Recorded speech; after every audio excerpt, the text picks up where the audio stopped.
Pastor గారు మా ఇంట్లో సంబంధాలు చూస్తున్నారు. ఈ విషయంలో దేవునికి ఏమైనా ఆలోచన ఉంటుందా? ఉంటే అది ఎలా తెలుసుకోవాలి? నువ్వు వేసుకునే వస్త్రాల విషయంలో కూడా ఆయనకు ఒక ఆలోచన ఉంటుంది.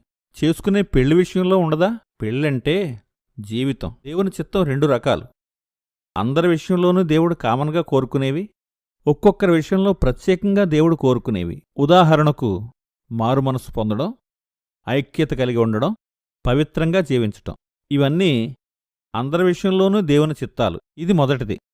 ఇక రెండవది, ఆదికాండం నుండి ప్రకటన గ్రంథం వరకు పరిశీలిస్తే మనుషులు పెట్టుకునే పేర్లు, వెళ్లే స్థలాలు, పరిచర్య చేసే విధానాలు, పెళ్ళిళ్ళు, పిల్లలు, ఉద్యోగం, వ్యాపారం, అధికారం, గెలుపు, ఓటములు, ఇలా ప్రతి ఒక్క విషయంలో దేవునికొక చిత్తముంటుంది. అందుకే దేవుడు నీ ఎడల నాకున్న తలంపులు బహు విస్తారములు అన్నాడు.